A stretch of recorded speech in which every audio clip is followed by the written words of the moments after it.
Microphone check 1 2 1 2. This is Kevin, and welcome to episode 1 of Kevin's Pro Wrestling Show, where we talk all things pro wrestling from WWE to AEW to New Japan, Impact, NWA, Ring of Honor, and everything else in between. I am finally glad to say that this is finally episode 1. Last week we did the introduction, episode 0, and this is episode 1. So I want to hit that round of applause for myself real quick.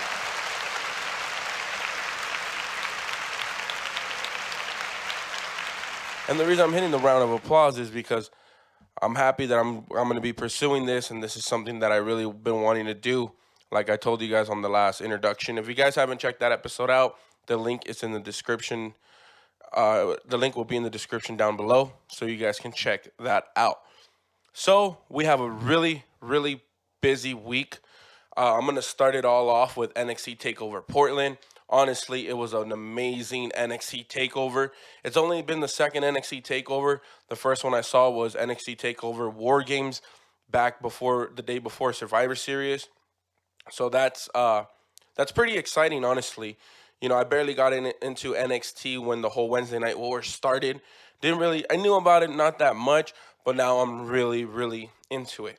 So, without further ado, let's just jump into it with NXT TakeOver Portland and everything that went down.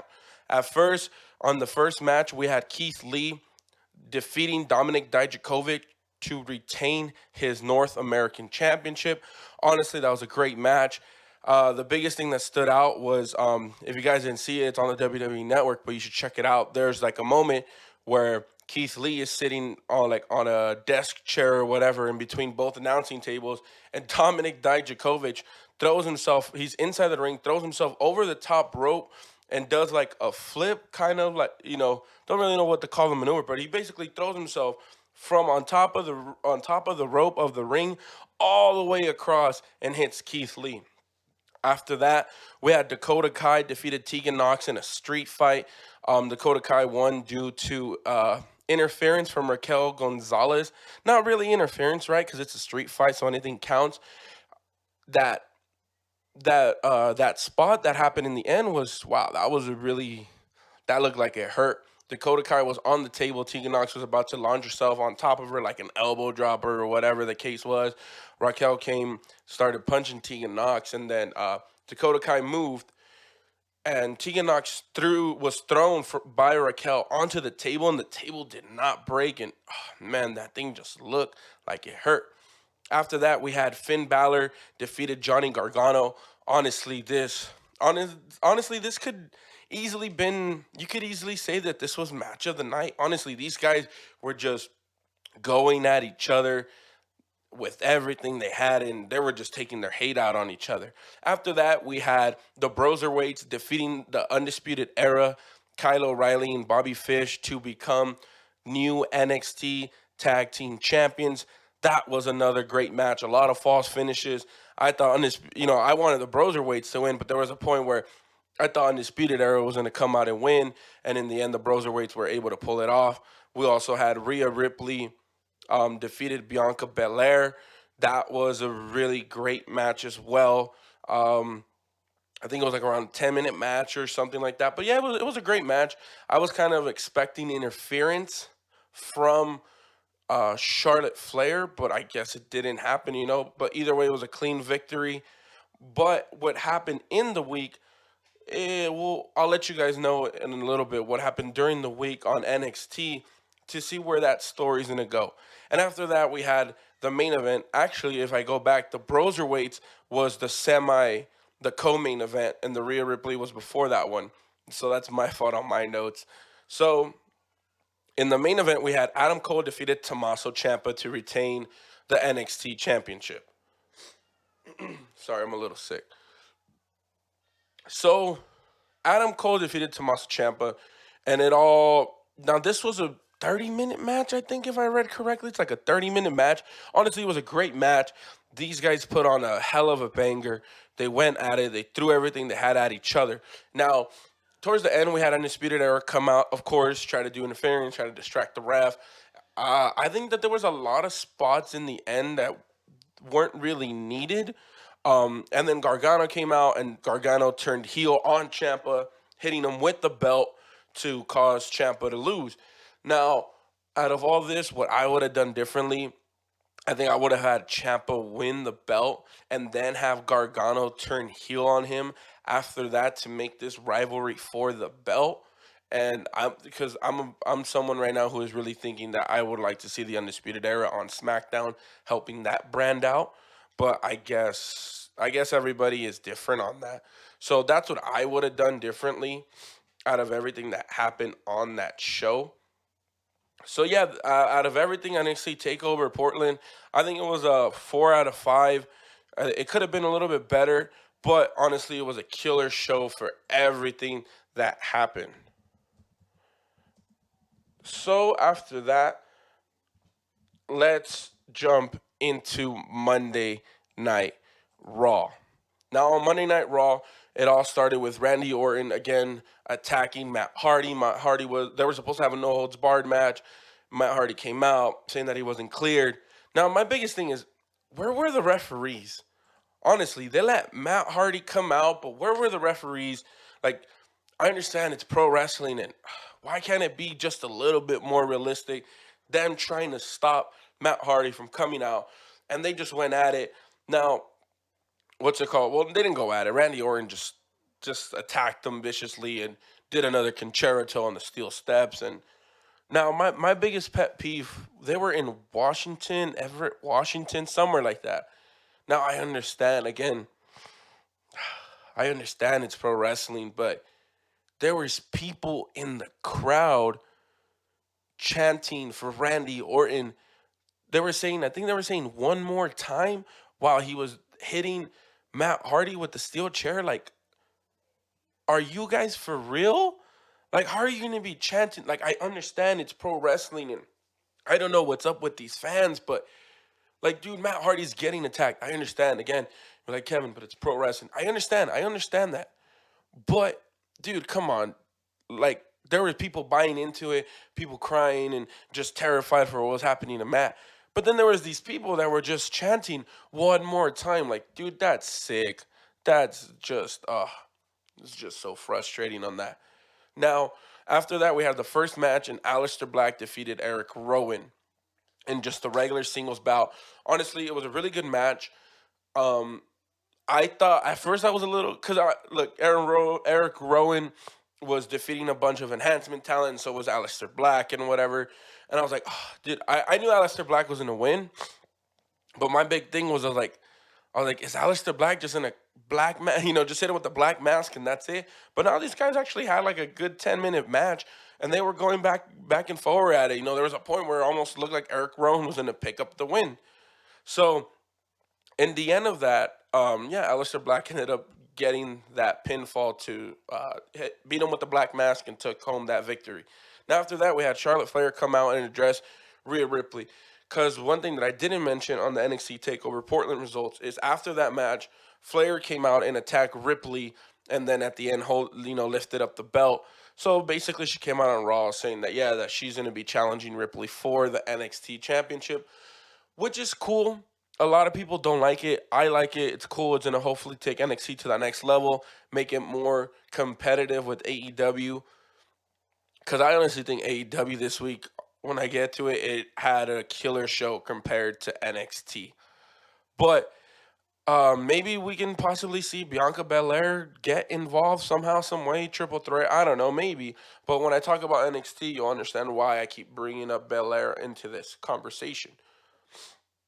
Now, after that, we had Riddick Moss defeated Mojo Rawley and R-Truth in a triple threat to retain the 24/7 title. Not really much to say about that. Now, after that, we had Drew McIntyre came out and defeated MVP. Now, it was crazy to see Paul Heyman came out saying, giving his regular promo and then announced Brock Lesnar. But then he said, oh, Brock Lesnar isn't here. And instead, I have MVP. So MVP came out with Paul Heyman, and then Drew McIntyre beat him. It was an okay match, I understand what they're doing with Drew McIntyre. My biggest thing with Drew is, are fans eventually going to get tired of him before Mania? Like, man, I just don't know. maybe the WWE should have placed him in a proper feud before Lesnar. Like, in no way would they have to put his number one contendership on the line, but I do feel like maybe some kind of feud should have gone down, or something in that manner, something in that nature should have gone down, I think, because if they're just gonna have him beating enhancement talent, I mean, I understand it's to show that that Drew McIntyre is the guy that can beat Brock Lesnar, because Brock Lesnar is known to beat people super fast, and it's showing that Drew can do the same. But I don't know. We'll see. We'll see how this because that's the thing, dude. The WWE universe is, they'll love you one minute, and the next minute they'll hate the wrestler for whatever reason. Now after that, we had Becky Lynch come out. And this is where I have a crazy theory about this that I'll share in the end. So Shayna Baszler came out, and Becky Lynch came out, and then she was confronted by Shayna Baszler the on the screen on the Titantron, and she announced that she's going to be in the women's elimination chamber. So there's going to be a women's elimination chamber at Elimination Chamber. Winner gets the number one contender shot against Becky at Mania, which most likely will be Baszler. Now after that, we had Bobby Lashley and Angel Garza defeated Rusev and Humberto Carrillo. I mean, I don't really know what to say. The only thing I like from this is Garza. Like I said, well, I haven't said here on the podcast, but Angel Garza reminds me so much of Eddie Guerrero. Now, I never really looked at it until I heard Bully Ray on Busted Open talk about it. And going back, looking at Angel Garza, his charisma and everything, it does remind you a lot of Eddie. And honestly, I of course, right? Because I think I was reading somewhere that he was kind of trained by Eddie, or he kind of learned the same way that Eddie did. So that's pretty awesome. That's a really good way to pay that tribute to Eddie. So by the looks of it, I think Garza's going to be sticking now to be on Raw. The rumor was that he was just with Zelina covering since Andrade is still out. Andrade will be coming back at Super Showdown, but I don't know. I don't think so. I saw a bunch of other stuff on. I think he posted on his Instagram or something saying he had like NXT. He had something that said goodbye. I think it was in Spanish, and it was like a yellow circle, and it said goodbye, and then it said in Raw it was like a red circle, and it said hello. So maybe that means he's gonna be a permanent stay. I mean, they'd be really dumb if he was to go back to NXT. Now, I loved him as the cruiserweight champion. I pulled for him. Come on, another fellow Mexican. But I'd rather just see him on Raw. I would rather see him on SmackDown, because SmackDown needs a lot of help. But I do understand.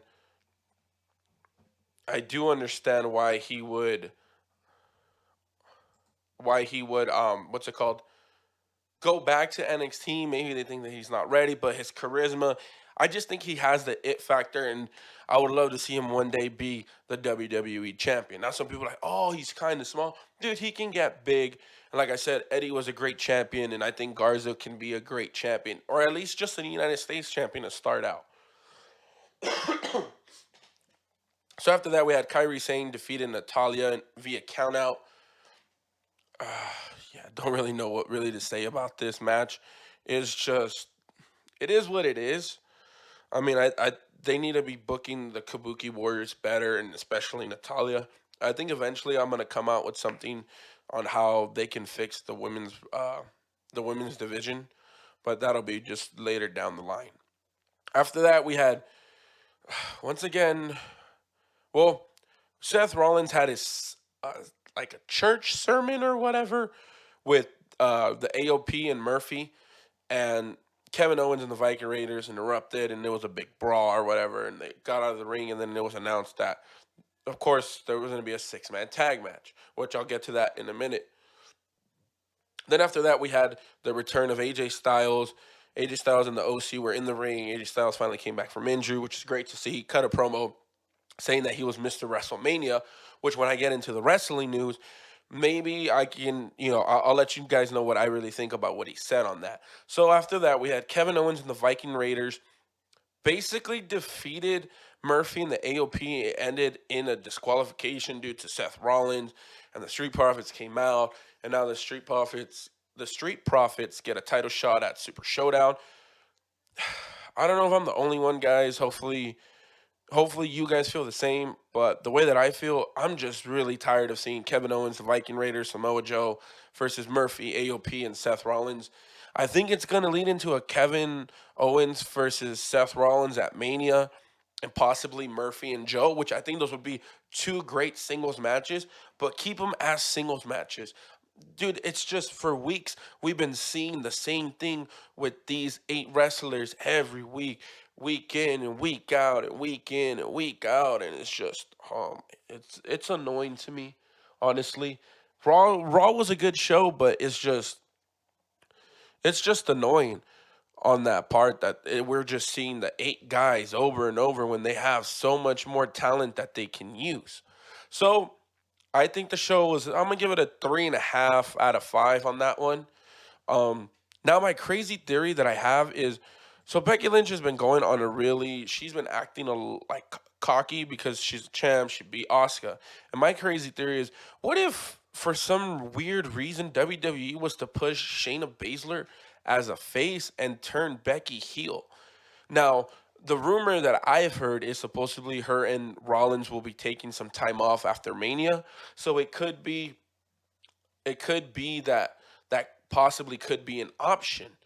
So maybe I don't know what you guys think, but I think it'd be pretty crazy how they would do that because Becky, she's basically turning. She used to say, "Oh, Charlotte Flair is this." She just thinks that she's all that. She thinks she's the best, and now she's acting the same on Raw.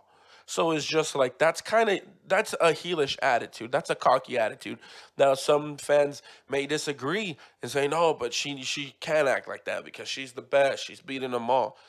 Yeah, but in reality, when you're a face, you want the crowd behind you. You don't want to say I. You want to say we. That's the biggest thing. So maybe that's a crazy theory that I just have. It's a possibility. So now let's get into AEW Dynamite. Wow. I think this show had, I'm going to give it a 4.5 out of 5. It had that pay per view feeling. So to start off, we had the Young Bucks. They won the tag team battle royal. And honestly, the biggest thing that I liked from that battle royal was it's not like the WWE, right? You eliminate when they do those tag team battle royals. When one gets eliminated, that's it. The team's eliminated. No, what these guys did on AEW is, if you get eliminated, your partner's still in until both of you get eliminated. Then that team is fully out. So I mean, I of course knew that the Young Bucks were going to win because it's going to set up what's going to happen at AEW Revolution. It's just an obvious way that I knew that that was going to go. Though there was a point that in the end, it was one of the Jackson brothers. I think it was Matt Jackson. He was against Proud and Powerful, Bull Santana and Ortiz. And then there was a really, you guys got to, I don't know, you guys probably seen that clip, but of that super kick, Sammy Guevara jumps from the top turnbuckle and just super kicks him. Reminds me of that Shawn Michaels and Shelton Benjamin from back in the day when Shelton jumped off the top rope and Shawn Michaels just got him with that super kick. So after that, we had Chris Statlander defeated Shayna, something like that. I don't know how to pronounce her name. Sorry about that. Which was a good match. It's gonna possibly lead up into Chris versus Big Swole to determine the number one contender for Nyla Rose's title. So we'll see. Hopefully AEW can start picking up the slack on the lack of storytelling in the women's division. Now after that, we had John Moxley defeated Jeff Cobb. Now I know what some of you might be thinking. Really, he defeated Jeff Cobb on Jeff Cobb's first match on AEW. But the thing is, he beat him with the roll up, which is cool because Moxley's undefeated. He's the number one contender, but it still shows that Jeff Cobb barely lost. And then in the end, Inner Circle came out, started beating up on John Moxley. Dustin Rhodes ran down to the ring to try to save him, and then it was a 4-on-2, and then we had the return of Darby Allin. Now, I think it was awesome. He had an amazing pop. The crowd went crazy. And that's the thing. AEW is building not homegrown, but they are building superstars. Yes, they have Moxley, they have Jericho, they have these WWE ex WWE superstars as superstars still on AEW. But if you hear the pop that Darby Allin gets when every time he comes out, and the heat, the booze that MJF gets, these guys, AEW is doing it right to build these faces and heels. And after Darby Allin came out, helped them out, clear the ring or whatever, which was a little bit weird on my part. I think seeing Darby Allin clearing the ring against the Inner Circle and Jeff Cobb. But I'm just gonna say Inner Circle because I don't know if Jeff Cobb's gonna be in there when he signs, because Cody Rhodes did have a conference, and he said a conference call, and he did say that Jeff Cobb is gonna be working more than just that John Moxley match. So we'll see. But yeah, and then it was funny. The one thing that no one's talking about is after that, I went to commercial, and they did that picture in picture, and Darby Allin had those cue cards or whatever, and he basically challenged Sammy Guevara to a match at AEW Revolution, which I'm pretty sure we're gonna get, and that's gonna be a hell of a match at AEW Revolution. Let me get some water.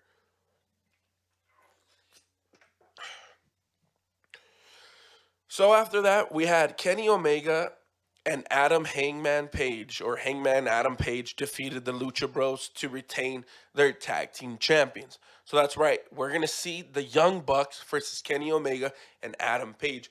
And honestly, this was a killer tag team match. These guys were just giving it their all. All of these matches were really good. That's why I say it had that pay-per-view feel, and it's maybe not exactly, but it is. They are doing so good to build up for AEW Revolution. So I am excited to see what they're gonna do next week on their go away or go home show for the pay-per-view that is gonna be next Saturday. So these guys had an amazing match. Like I said, one of the biggest things that I want to defend on is the Lucha Bros, because I love them. I love Pentagon from Lucha Underground and Phoenix as well. Now everyone says, "Oh, I don't believe in Pentagon and this and that." Dude, this guy was a Lucha Underground champ. I think he had the longest reign. He is a great singles competitor. And yes, Bray Phoenix is an amazing singles competitor as well. But I think eventually, with the way that things can get built, I think eventually these guys can be tag team champions, but we'll see how it goes. Yeah, that's just one thing that I'm noticing. A lot of other people are bashing on the Lucha Bros, and in reality, I mean, I was pissed off as well on the way that they were getting booked, but you can't really blame them, I guess, because it's just, you can't blame them because it's just, I mean, AEW is doing it the way that they're doing it. Some people have told me, "Oh, you got to understand because it's in the United States and they're a Mexican tag team and this and that." And it's just like, dude, don't get. I don't want that to be the reason that these guys don't win. I don't want, like how in WWE, because they don't speak English, is why Shinsuke Nakamura never won the belt and Oscar never won the belt. Like, come on, dude, be different than them. You guys are an alternative. Do something different. Let me get some more water. Sorry, guys, I'm sick, so I gotta stay hydrated. Okay. So after that, we had the main event, which was Cody and Wardlow in the first ever AEW Steel Cage match. Now, the biggest thing everyone is talking about is the finish. Cody climbing that top cage. And honestly, that steel cage looked humongous. He climbs the top of the steel cage and moonsaults. Wardlow barely gets enough of Cody. Boom, hits him, catches him, whatever, fall to the floor. One, two, three. Cody wins. Cody ended up being extremely bloody. Of course, reminds me so much of Dusty watching watching some of Dusty's old matches. Dusty basically always won when he was all cut up, bloodied out, because it makes him a bigger baby face. And that's the biggest thing that everyone's also talking about is the speech that he gave when AEW went off air. Got really emotional. Was talking about the history in Atlanta, Georgia, with his dad and how big of a big of a superstar and how famous Dusty was, and how that's, when Cody was like around 8 years old and he saw how much the people loved his dad. He didn't know he was going to be a wrestler, but he said, I want to be famous like my dad. So that's the biggest thing, is there's just so much of Dusty in Cody, and it's awesome. You know. Now, one thing that I want to talk about is in that steel cage, there was a moment with Arn Anderson and MJF. So the only way to win that match was pinfall or submission. Oh, sorry, hit the microphone. So there was a moment where I don't know exactly, somehow, some way, Wardlow, I think, threw him against the cage or whatever, and the door popped open, and Cody Rhodes was kind of hanging on the outside, and the door was kind of open. And MJF was going to come and slam the door, but Arn Anderson held the door. And MJF was yelling at Arn, telling him to hit him, that he knows that he wants to do it, betray him like how he betrayed his dad and all this and that. Now, I saw on a rumor page, again, this is just rumors. When I do the wrestling news in a bit, I'll tell you what are rumors and what's confirmed. And on this rumor page, I saw that supposedly that the rumor is that Arn will turn on Cody at AEW Revolution. Now, will this mean that MJF will beat him? I don't know, but supposedly that is the rumor, that Arn will turn on Cody. Now, does that mean that Wardlow kind of goes more into being a wrestler and basically Arn joins them? Because the rumor that I heard is that it would that in a faction or whatever, that a rumored idea faction is MJF, Sean Spears, with Arn Anderson, MJF, Sean Spears, Wardlow, and the two managers would be Tully Blanchard and Arn Anderson. So I don't know, but we'll see what happens. I hope not, but then again, like I said, I don't know. That wouldn't really make sense, I guess, in some way, but I could be wrong that it possibly could happen in a way, but I don't know. I think that'd be weird. I mean, I think Arn will turn on him. Yeah, I guess so. I guess it would make sense, especially since Brandy is back with Cody, because the whole Nightmare Collective is done. So it would make sense, and it would make Cody a bigger baby face. Now one of the people are saying, "Oh, Cody's gonna turn heel. Eventually, he'll turn heel." I don't know. I don't think so. I think he's gonna stay on the route like his dad and just be a major baby face. Some people say, "Oh, but how is he gonna get the chance to be the world champion?" I think if he can be a big enough face, that the fans will want to see him be the champion. So we'll see. So now let's get into the NXT results. And NXT was, compared to NXT Takeover Portland, this just wasn't a really up to par show as we hoped for, honestly. It wasn't really that much. There were, yeah, it's rough to really talk about NXT. I mean, NXT is always great, don't get me wrong. And, for me, it's AEW and NXT. They're like, as my top two shows, and then I go Raw and SmackDown. But it's just, I don't know. I think they could have done way better. So we had Jordan Devlin defeated Leo Rush to retain the NXT Cruiserweight Championship, which is an amazing match. Honestly, these guys gave everything they had, and it was just an amazing match. After that, so Austin Theory was gonna have a match. Came out, he was supposed to have a match, and then Tommaso Ciampa came out and addressed the whole Johnny Gargano, saying, "Oh, I know why you did it. You know why you did it," and that was basically it. I think, if I remember correctly. And then he started beating up on Austin Theory, and now they're set to have a match next week. Now, I didn't really have a problem with this because they did it, I guess, in the right way before Austin Theory had a match, compared to what I think was the biggest problem on NXT, which I'll get into right now in the next couple little minutes. So after that, we had the Grizzled Young Vets defeated Raul Mendoza and Joaquin Wild it was just a quick match. it was like a 5 minute match, something like that. And because I guess now the grizzled young vets are here to stay on NXT. My biggest thing that I had it with this is why Joaquin Wild? Nothing against him, but El Hijo del Fantasma, Jorge Bolly basically made his NXT debut at an NXT house show.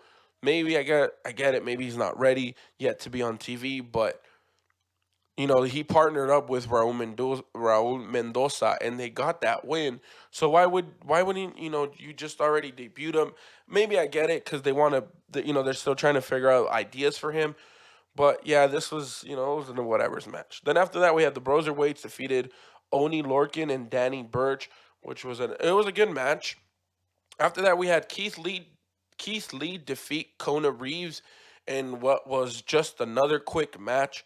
In the end, Dominic Dijakovic came out saying that he wants another match, and he said, "Yo, I'll give you the match if William Regal is willing to do it." Because William Regal's the manager, so it all goes through him.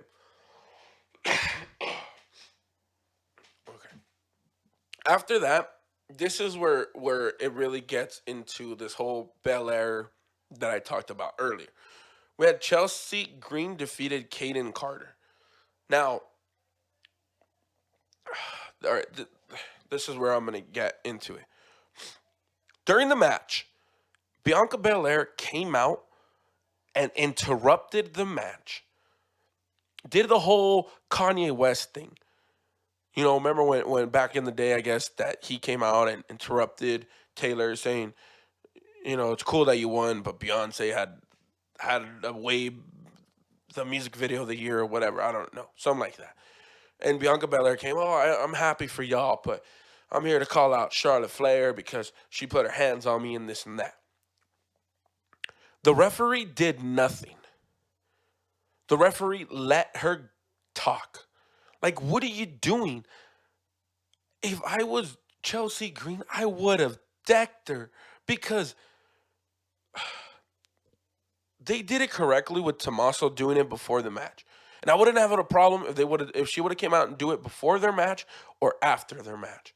But you're gonna come out in the middle of the match and cut that promo, and the referee does nothing. And the two other women, the two other competitors do nothing. That makes no sense whatsoever. And it felt like they were trying to force feed Bianca Belair onto us. Look, we understand at the end of NXT TakeOver Portland, right? Like I said, Flair beat up on Ripley, and then when she was walking out of the ring, she grabbed Bianca Belair and threw her against the steel steps. We get it. You're pissed. But how are you going to come out and interrupt the match? The referee does nothing. Like, oh, okay, like let her do whatever she wants, and the other two competitors as well. Like, no, it just drives me insane that just can't happen. I heard, I was listening to Busted Open, and they were talking about, oh, but Scott Hall did the same thing in WCW when he came out for the first time and interrupted a match. Okay, I understand, but dude, that is way a long time ago, and that's WCW. This is WWE. Tommaso Ciampa did it perfectly. Austin Theory came out for his match. He was waiting on his opponent to come out, but Tommaso Ciampa came out, interrupted, and then beat him up. Why is it that she has to come out in the middle of a match and it has to go down like that? Like, that does not make any sense to me, honestly. Like I said, if I was one of the competitors, I would have decked her and, or maybe try to deck her, and then Bianca Belair, punches her or whatever, gets the, match ends in a DQ, and then she cuts her promo. Something like that would have been fine. But you're just going to come out, cut the promo, and everyone's just going to be like, waiting, like just staring, waiting, not really, kind of wrestling, not really waiting for her to finish her promos and get out of the ring. Like, dude, that just didn't make any sense. After that, we had in the main event, the Velveteen Dream defeated Roderick Strong. And after that match, he was beat up by the Undisputed Era. Now, this is another thing that I have with NXT. If you saw NXT lately, Velveteen Dream made his return. And I don't understand if the Velveteen Dream is supposed to be a face, because he straight up called out Roderick Strong by on his tights having a picture of the man's wife and I think and the wife's had a picture of the wife on his tights and their child. I think it was their son or daughter. I think it was their daughter, but whatever the case is, it was their child. How is that a face? Like, how are you supposed to cheer on for that? Like, it doesn't make sense. This guy is coming out making fun of Roderick Strong's family, saying, telling his wife to call him up. Like, are you for reals? Like, I understand him and the Undisputed Era beat him up back in October, took him out of action for the last couple months. But you're gonna come out and the crowd's supposed to cheer you on when you're making fun of a married man's family? Like, bro, you don't do that. I'm not gonna cheer for you. I'm a family man. I'm not gonna cheer for you because you're only following his wife on Twitter and you're supposed to be the face and Roderick Strong's supposed to be the heel. Anybody who tunes into that match and sees those, last week and this week, they're gonna be like, oh well, the Dream guy's the bad guy because he's making fun of Strong's family, telling his wife to call him up. Like, come on, dude. Like, that's my biggest thing with NXT is I'm agreeing with a lot of these people that are saying NXT needs to get out of Full Sail. If you see the NXT Takeover Portland crowd, like they were going heel and face or kind of cheering for both, but them getting out of Full Sail is what's going to really lead into separating heel and face because the fans are smart and the fans love everybody that's NXT. So they don't want to boo for the heels, right? The Undisputed Era are supposed to be heels, but yeah, when Adam Cole comes out, they do the boom and they do the bay bay. Like, how is he supposed to be a heel if everyone is singing along to that? Like, it doesn't make any sense.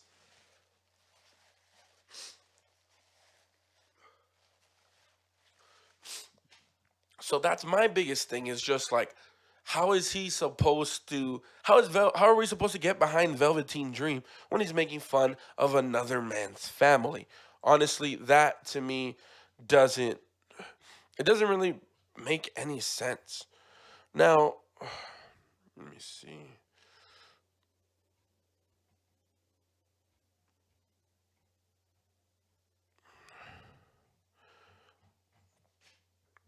Okay, sorry about that. I'm just loading up my notes up here, getting ready. What are we at? Okay, I'm just looking at the time, getting up on the news. So let's get into SmackDown on Friday night SmackDown that just happened. Haven't really fully seen it, so I'm going off of the results, kind of reading them as I go and seeing what's going on. So in the beginning, we had an 8-man tag match with the Usos and Kofi Kingston and Big E, and of course we had they defeated Ziggler, Rude, Miz, and Morrison. Honestly, from what I saw, it was a good match, 8-man tag. It's building up to this whole. It's building up to this match between the New Day and Miz and Morrison at Super Showdown. Which let me see real quick as I'm reading you guys these results if I can bring up the Super Showdown card, so I can give me 1 minute. So I kind of already know the card, but so I can make my predictions here at the end. So we had the Usos, like I said, the Usos and the New Day defeated Ziggler and Ziggler, Robert Roode, and Miz and Morrison. Then we had a Symphony of Destruction match. Now this match looked pretty fun. It was like a whole music match with a bunch of music instruments that these guys just went at each other, and it was Braun Strowman and Elias defeated Nakamura and Cesaro. Um, man, someone please save Sami Zayn, Nakamura, and Cesaro. Take them to NXT. These guys cannot be on SmackDown the way that they're getting booked. Everyone complained about Nakamura being the Intercontinental Champion. Dude, it's not his fault that that's how they're booking him, all because he can't speak English. Like, dude, with Sami Zayn as his manager, as the heel, that why not put him back in the picture for the Universal Championship? But I get it, Goldberg and the Fiend, whatever. But it looked like a pretty fun match. it was a gimmick match, right? These guys going at it. There was a Elias put Cesaro through a table, and then I saw Strowman put Nakamura through a piano. Well, not the piano didn't break, but he basically slammed him from the announcer. He jumped from the announcer table onto this piano, and it didn't break on Nakamura. So that looked pretty gnarly. So then we had a moment of bliss with the Bella Twins. It was just announced that the Bella Twins will be entering the Hall of Fame for this year. Then we had Daniel Bryan versus Heath Slater. And once again, Daniel Bryan beat Heath Slater. I don't know what they're doing. I think they're trying to figure out what they're going to do with Daniel Bryan.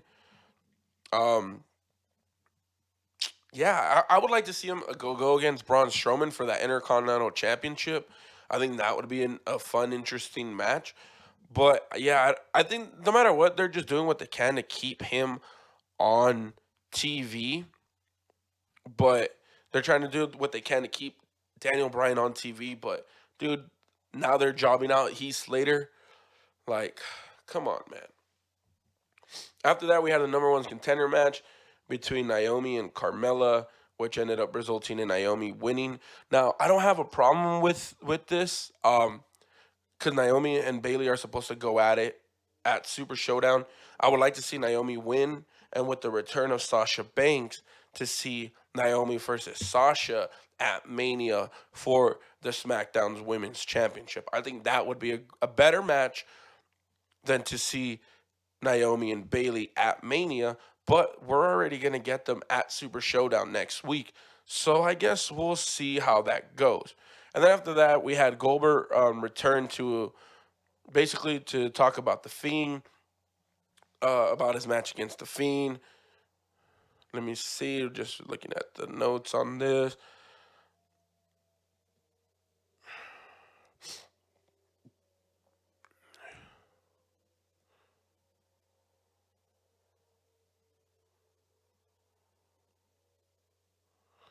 Oh man, seriously. So it says here, I'm just gonna read it out to you guys. It says Goldberg returned to the WWE in the main event. This is all from the source of Bleacher Report. It says that Goldberg came out talking about his match that he's gonna beat Bray Wyatt, and then there were and then the whole little Firefly Funhouse kind of started, and then he didn't pay attention to it, and saying that that he's gonna take the Universal title from him, and then Bray Wyatt said that Goldberg doesn't know him and that he's not gonna be taking away anything. Wyatt introduced, and of course all the friends of the Firefly Funhouse before saying that there was one person left to meet him. The arena darkened down when the lights came on. The feed stood mechanically or menacingly behind Goldberg. Unfazed, the Hall of Famer launched at his Super Showdown opponent, dropping him with the spear. WWE, what are you doing? You ruined the Fiend when that really nightmare of a match against Seth Rollins, and now you're having him take a spear to Bray Wyatt. You're having him spear the Fiend, the guy that you built up. Make sure that he won at Crown Royal last year to win the Universal title. You take him to SmackDown because SmackDown wants him, and now he gets speared by Goldberg. Are you for reals? Man, like, if Goldberg wins at Super Showdown, oh,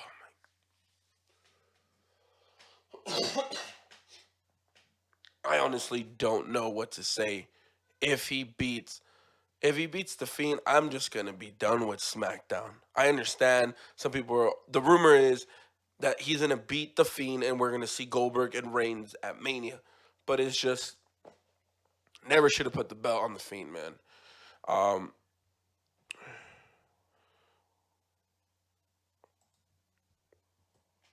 yeah, I just don't know.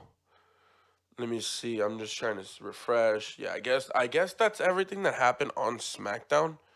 I hope I'm not off since I'm just recording this right after the show. I didn't watch the show. I had some stuff to do. But it's just like, I don't know why. If this is the case, why'd you guys even put the belt on him? Like, it doesn't make any sense for you to put the belt on him. And now he's at the chance where he's going to lose to Goldberg, the guy who spiked himself against The Undertaker at the last Super Showdown. Not a Crown Royal, at Super Showdown. Like, I don't know what you guys are doing, WWE and SmackDown. Honestly, this is why SmackDown is my least favorite show. And I didn't mention there was something about Tucker. He confronted Mandy Rose about everything that went down due to the heartbreak on Otis. And now, I mean, it's on the wrestling news. I'll talk about a little bit about Otis. So, yeah, I guess that's pretty much it on this whole week of wrestling. So now let's get into the wrestling news of everything that happened.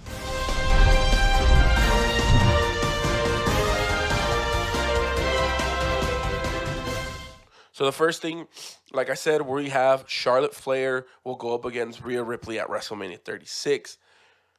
What happened with Bianca Belair, if she gets forced into that match, if they force feed her into that match, they make it a triple threat, I will dislike that a lot, and I think a lot of people will. If they can do a stipulation between Flair and Belair that they go at it, and if Belair wins, that she's put in the match and it gets made a triple threat, okay, cool, I get it. But if they're just gonna force feed her into that match because the crowd is behind her, like, come on, WWE, you guys know better than that. So, a rumor that is going around for WrestleMania 36 is that AJ Styles will go up against The Undertaker. Now, the rumor is that The Undertaker hand picked AJ Styles because he basically, supposedly the whole thing that's going around is that Undertaker says that AJ Styles is basically the modern day Shawn Michaels. And we all know Undertaker's best matches came up against Shawn Michaels at WrestleMania 25 and 26. So I think it'd be a great match.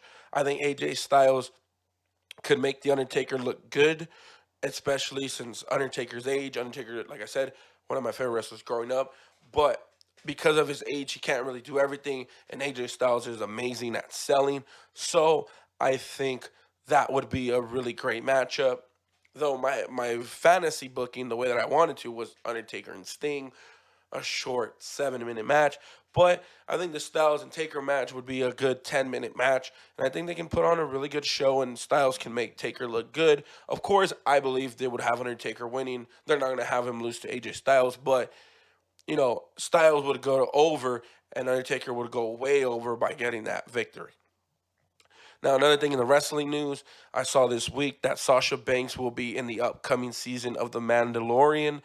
If you guys don't know about The Mandalorian, it's on Disney Plus. Really big Star Wars spinoff. So yeah, that's the biggest thing, that she's been away due to injury. I don't know. Don't really. Supposedly on After the Bell, she says that it was her injury, but a lot of people are saying that that was just a work. That because there was also stuff that she was recording her, like a rap album or something. And like I said, it was confirmed through multiple sources that she will be on The Mandalorian season 2.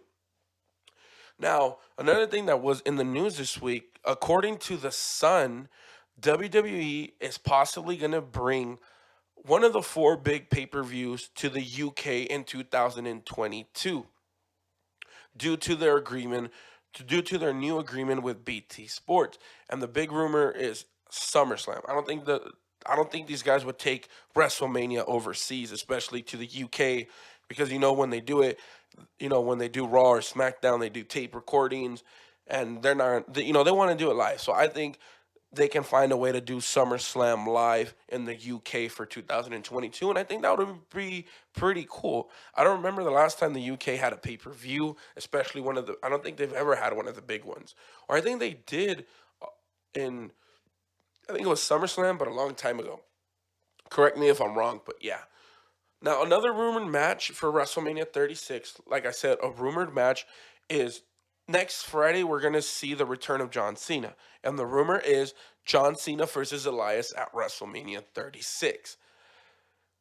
I mean, I don't know. It is what it is. I think it could be. It's hard for this to really, I don't know how they would do it since Elias is basically working face with Braun Strowman. So I don't know how that would work. But I mean, hey, I mean, you can't, Cena back at Mania, that'd be pretty cool. Now, another thing in the wrestling news that was confirmed, Shelton Benjamin revealed on the Chasing Glory podcast that is hosted by Lillian Garcia that he signed a new multi-year deal with the WWE. And after that, like I said, El Hijo del Fantasma, who was also known as King Cuervo from Lucha Underground, made his NXT debut as Jorge Boli at an NXT house show with Raul Mendoza. Then, um, so like I was talking about Shayna Baszler and the whole women's elimination chamber match. Now, in that match, the winner will be the winner will get the number one content will be the number one contender and get the title shot at WrestleMania 36. Now the women involved in that match is Natalia, Liv Morgan, Shayna Baszler, Asuka, Ruby Riott, and Sarah Logan. By the looks of it, though, Baszler's gonna win because it looks like we're gonna set up Baszler versus Lynch at Mania, which would be a great match. Then, so going back to Cody Rhodes' conference call that happened this week, one of the biggest things that I took out of it, they asked him on who he thinks, off the top of his head, who he thinks is one of the most underrated wrestlers in the AEW roster, and he said that Jack Evans. And I don't know if it's 100% true, but I've seen Jack Evans, what he could do when I saw him on Lucha Underground, and man, the guy has a lot of talent. And another thing that came out of that conference call is that he is basically taking a leadership role in a wrestling school in Georgia called the Nightmare Factory.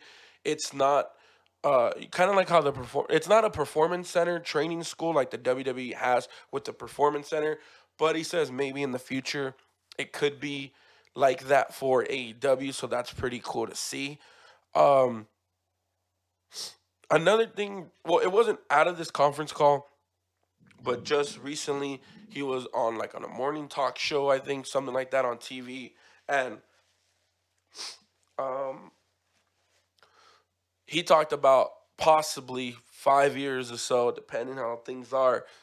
He's thinking maybe they could move AEW Dynamite to Mondays to compete with Monday Night Raw to start the Monday Night Wars 2.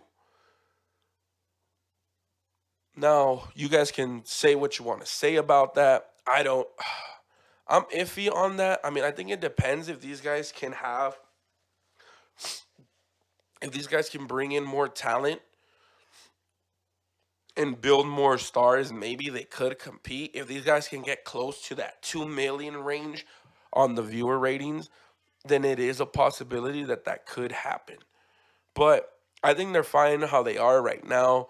I would like to see them. Hopefully, in a couple months, they'll be over 1 million on Wednesdays. So that would be really fun and exciting. But we'll see. So for the WWE Hall of Fame, right now, the confirmed, right, we have Batista, NWO, which will be Hulk Hogan, Nash, Hall, and six. I don't understand why Eric Bischoff isn't in there. He should be in there. He's basically the creator behind the whole NWO thing. And now confirmed, of course, the Bella Twins. The other rumors going around that it will also include the British Bulldog and Jushin Thunder Liger and possibly John Bradshaw Layfield. So that's a really stacked Hall of Fame. I think that's a stacked Hall of Fame class for this year. If that all that happens, it's going to be interesting to see what they do for WrestleMania 37 for that Hall of Fame class. So that's going to be interesting. Now, you know how earlier we're talking about SmackDown and about Otis. Now on the Wrestling Observer, I heard on there a clip from Brian Alvarez saying, "What about if Otis was the man to beat the Fiend for the Universal Championship?" Now he said this back on February. Well, I saw the clip on YouTube on February 18.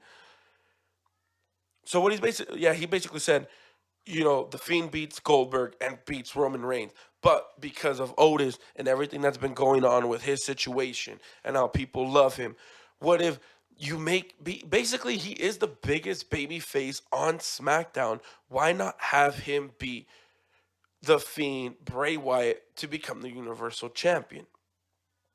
Now, I don't know. I don't know. Thinking about it, that's a little crazy. It would be crazy to see. I think Otis does deserve to be champion, especially since he's a big baby face. That would be awesome. So, maybe he could be a Universal Champion down the line. We'll see. Also in the news, we also had Baron Corbin call. He straight up called out Dave Meltzer, calling him a cancer to the industry. Baron, I don't know if he's doing this to pick up more heat, but Dave Meltzer, he's a really he's a good guy. He does a lot of great stuff for the industry. Presents a lot of good news. That's where that's one of my sources for the podcast is the Wrestling Observer, Dave Meltzer, Brian Alvarez, and all those guys. So it's just like, dude, I don't know, man. I don't know if he's doing this to pick up more heat, Baron Corbin, but it's just I don't know. I think it was uncalled for to call him a cancer to the industry.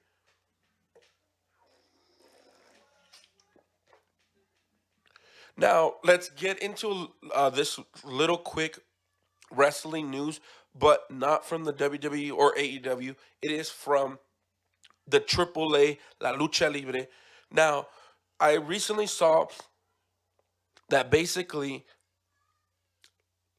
AAA Triple A will be having La Parca Junior. If you guys just recently know, um, just a couple weeks back, not that long ago, we had La Parca, legendary wrestler La Parca, ended up dying, had a horrible accident during a match, ended up passing away, couldn't recover from his injuries. Now his son is going to be taking over that character, but now known as La Parca Junior. So that's going to be pretty cool to see that. It's going to be exciting to see how they're going to, how the crowd's going to embrace him and how they're going to go forward with that. So another thing that was in the news was this whole. I'm gonna stick to this real quick. This whole Rhea Ripley. She was in an interview. Don't know who she had the interview with, but she said that she wouldn't mind if they add Bianca Belair into that match and make that a triple threat. So real quick, I want to stay on her, on Rhea. So she tweeted out.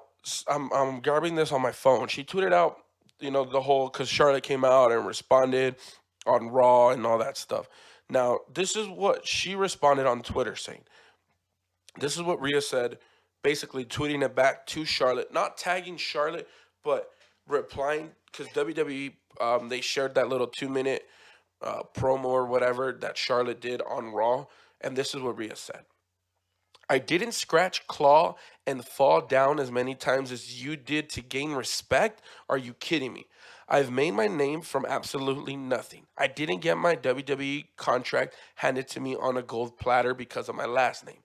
I've nearly lost my job because a handful of people didn't believe in me. I've pulled out of class each and every day for months to be yelled at and told that I'm not doing well enough. I've sat in offices just to be told that I'm failing and bringing others down with me. I've nearly quit on multiple occasions, but then I remind myself that I am not a quitter. I have worked 7.5 years to be where I am, and I refuse to stand down to anyone. Being humble isn't the problem. I am humble, but I also know how damn good I am and what respect I and WWE NXT deserve. Come WrestleMania 36, I have no problem reminding you of where you came from. That was her response to Charlotte. Look, is Charlotte a Flair? Yes. Is her dad basically the greatest of all time? Yes. But we have seen a lot of second, third generation wrestlers come in because of who their dad was, and it doesn't go well. Honestly, off the top of my head, you know, I can think of Ted DiBiase Jr. Now I know his dad isn't, his dad was a great wrestler and whatnot, but he was with Cody Rhodes and Randy Orton in Legacy, and Randy's still in the WWE. Cody's the EVP at AEW, and Ted DiBiase Jr. is nowhere to be found. And another one who's in the WWE but doesn't have that big push like Charlotte does is Curtis Axel, the son of Kurt Hennig. Where is he? He's not even on TV. So I understand she's pissed off or whatever, but why are you gonna take that jab or that stab at Flair saying that? Because yes, like they said, the WWE, if you're second, third generation, they'll give you the tryout. But that doesn't mean that if they give you the tryout, they give you a tryout, they're not gonna give you the contract. They're not going to give you the contract and push you to the moon, because there's been a lot of second and third generation superstars that have walked in that we as fans have seen fail. Maybe we push for them, but we've seen them fail. So I don't know. That's just my opinion on that whole situation. Another thing that was in the news was 45-year-old Tito Ortiz, UFC Hall of Famer, went to the Performance Center to talk to the WWE about possibly working together in the future. I don't want to see it happen, guys. I'm sorry if you're a UFC fan or whatever the case is, but it's just Tito Ortiz. You're 45 years old. I mean, I get it. He's a name, but he's not as big. It's not a big name now as it was 10 years ago. So I don't know. We'll see what happens with that. Now, also in the news, we had Vic Guerrero says that WWE isn't letting her interview their superstars for her podcast that she has ever since her appearance on AEW. That she's tried contacting them and no one's getting back to her. I think that's pretty messed up. But what can you expect, honestly? The way that WWE is being, they're trying to re-sign everybody. They're trying to keep everybody together. They don't, and they see you appear on AEW. They're not gonna want to do any. They're not gonna want anything to do with you on that. So I mean, it sucks, but I mean, it is what it is. We know, she has to know that how WWE is, especially with competition. Now, the last news that I have, but actually, let me see. Let me see if I can find any more news. But the last news that I have on my notes, Dave Meltzer reported today that WWE is in talks with ESPN about having content with ESPN Plus. If you guys haven't been seeing, WWE is looking to selling their pay-per-view rights. Now, because they have the numbers on the network haven't been so good and it kind of sucks. I just recently got into the network and I've been, ever since Survivor Series, I've been enjoying watching all these pay-per-views and stuff for, the price of $9.95. But man, for them to sell it to ESPN Plus and make people have to pay $60 again for a pay-per-view, I don't know if that's such a good idea. I mean, it is a possibility that they will just do it for the big four: SummerSlam, Royal Rumble, Survivor Series, WrestleMania. But, man, I just don't know. I don't want to see them do that. Honestly, I wouldn't want to see them do that. That would ruin a lot.